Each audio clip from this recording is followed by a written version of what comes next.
Всем привет! Добро пожаловать обратно на канал. Сегодня мы снова продолжаем тему стадий-плана, и сегодня я хочу рассказать о том, что же делать со стадий-планом дальше. Потому что вот вы нарисовали себе красивенький план, все прекрасно, вы распределили все свои блоки учебные, но что в конкретный учебный блок вам делать, это уже другая история. Потому что если вы себе четко не назначите, что вам нужно сделать, что вам нужно прочитать, выполнить какие-то задания, ваш стадий-блок не будет эффективным, продуктивным, вы, скорее всего, будете метаться от одного задания к другому. В общем, мы сегодня будем именно говорить о конкретном планировании, и я вам расскажу о некоторых разворотах для вашего ежедневника, для электронного, либо для бумажного, которые вам помогут в этом деле. И, в принципе, расскажу, как это все делается, для того, чтобы ничего не упустить, и для того, чтобы ваша каждая учебная сессия была продуктивной, чего мы и хотим.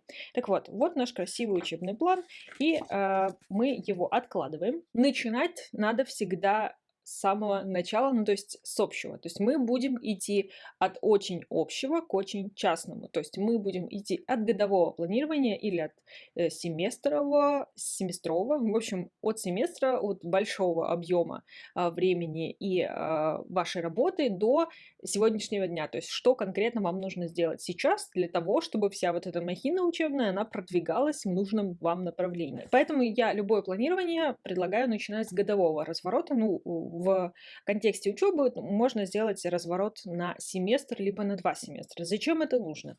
Для того, чтобы вы визуально все увидели на одной плоскости. Это полезно тем, что вы видите лучше ваше время, вы лучше ориентируетесь, потому что, ну, иногда кажется, что, ой, это так много, там, 2 месяца, например, у меня есть на выполнение этого задания. Когда же вы себе так чертите, и вы понимаете, что, во-первых, это не 2 месяца, а 8 недель. 8 недель — это уже немножко меньше, чем 2 месяца. Плюс у вас там выходные, там какие-то дела еще, там еще один, там, например, экзамен или еще что-то. И, в общем, если вот вы так взглянете на свою картину, вы можете выяснить, что у вас всего там 10 дней для подготовки, вот таких чистых, конкретных, чтобы вы могли спокойно сидеть, заниматься, и это уже как бы совсем другой разговор. Вот такие развороты, они хороши для общего понимания, что у вас будет, что у вас предшествует, что у вас там будет в будущем, чтобы вы могли понимать и распределять все свое время, плюс вы можете так распределить свою нагрузку, вы можете расписать какие-то важные для вас даты. Еще раз напоминаю, что если у вас есть какое-то очень большое дело, но оно вообще не скоро, и сейчас, например, готовиться к нему не нужно, то обязательно отметьте, например, вот когда вы понимаете, что вам нужно 2 месяца подготовиться, ставьте дату, когда вам начинать готовиться, чтобы опять-таки об этом не забыть. И дальше хочу рассказать о развороте для каждого предмета. Если вам не дают силабус, то есть не дают учебный план по каждому курсу, вы можете создать его самостоятельно. Опять-таки, зачем он нужен? Для того, чтобы вы понимали, сколько у вас там учебных недель, потому что, ну, мы примерно представляем семестр, но на самом деле на каждый предмет есть определенное количество недель, количество занятий, количество часов и так далее. Все это, в принципе, есть в общем доступе. Если чуть постараться, вы можете найти эту информацию. Также вы можете, ну, детальность вот этих учебных планов, это зависит абсолютно от вас, от преподавателя, от вашего желания. Я обычно пишу дату, когда у меня заканчивается, там, например, учебная неделя, то есть мне нужно сдать все эти работы, которые у меня есть. Дальше тема. В чтении я просто расписываю количество источников. Вы можете прям четко расписать, какие у вас есть чтения, что вам нужно читать, что не нужно читать и так далее. Далее, за счет того, что у меня стандартизированные определенные учебные задания, именно вот, которые нужно сдавать каждую неделю, я их в отдельные столбики. Вы же можете отдельно просто, если у вас там разные предметы, разные, очень разные задания, вы можете отдельно прописывать все эти задания, также и назначать дедлайны и так далее. И как бы вычеркивать ту неделю, которую вы уже прошли. Зачем это нужно? Это нужно для того, чтобы, во-первых, если у вас нет учебного плана готового, то вы можете более-менее прогнозировать, что будет впереди. Плюс вы можете, опять-таки, оценить свою нагрузку на этой неделе, на следующей неделе. Вы лучше понимаете, что у вас будет, какие у вас будут задания, какие не будут задания, какая неделя будет полегче и так далее. И плюс вы, конечно же, ничего не упустите, потому что вы будете очень четко следить за каждым предметом. Вот такой вот силабус, он помогает очень цепко всегда находиться в моменте. То есть вы понимаете, на этой неделе у меня такая-то нагрузка, столько-то заданий, это займет примерно столько-то времени. Поэтому это помогает вам, ну, как бы следить за всей вашей нагрузкой.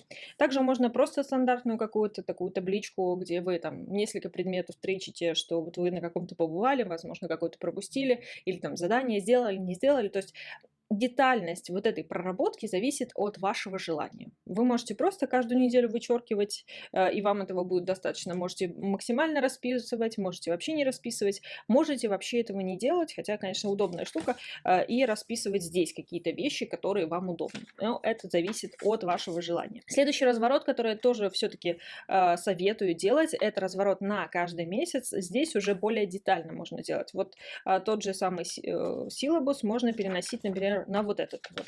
Потому что здесь общие какие-то моменты, такой более общий взгляд, здесь уже более детальный взгляд, здесь вы можете уже прописать, вы можете части вашего учебного плана, который вы составляли, вот его сюда перенести, то есть уже как-то более детально, потому что здесь все-таки более общие, а если у вас какие-то предметы меняются, либо они там чередуются, то можно их сюда перенести. Либо вы можете задания сюда все перенести. То есть, опять-таки, количество информации, которую вы сюда можете вложить, может быть безграничное, как хотите, сколько хотите. Но, опять-таки, это дает вам понимание на одной плоскости. Вот вы видите, какой у вас будет месяц. Загружены, не загружены, какие задания, как вы можете планировать, когда у вас там выходной и так далее. Ну, когда вы можете, например, себе сделать выходной.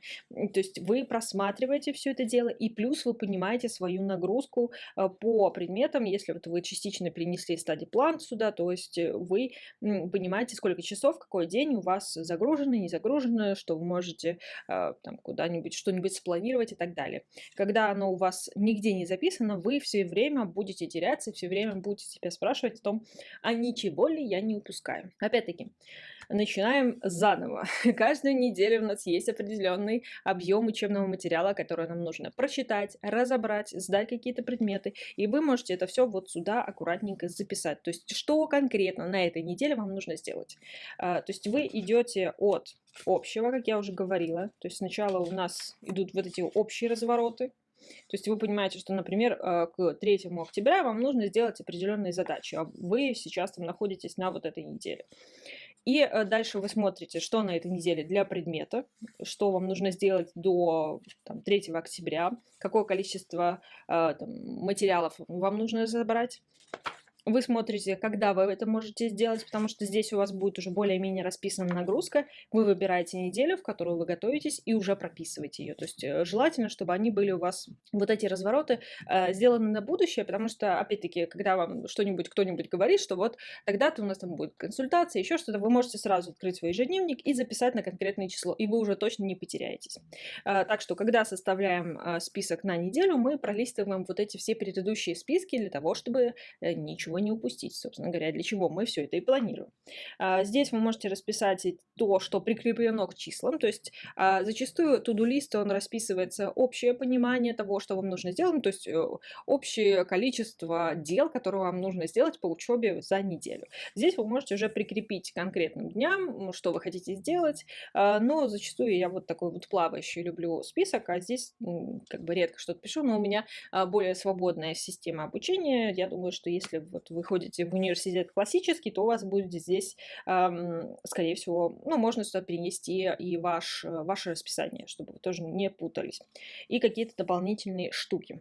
По поводу дневного планирования, когда вот у вас уже все так детальненько сделано, все расписано, но вы все-таки хотите, чтобы каждая ваша учебная сессия была достаточно продуктивной. Вы можете, во-первых, делать просто обычное дневное планирование, то есть пишите здесь число и пишите конкретно, что сегодня вы хотите делать. Вот прям чуть ли не постранично. Это всегда помогает, потому что вы задаете себе конкретную цель, а когда вы работаете, учитесь с конкретной целью, вы ее легче достигаете, потому что если у вас нет конкретной цели, то непонятно, чего вы достигли, зачем вы вообще это делали и так далее. Так что назначение себе цели — это очень полезно.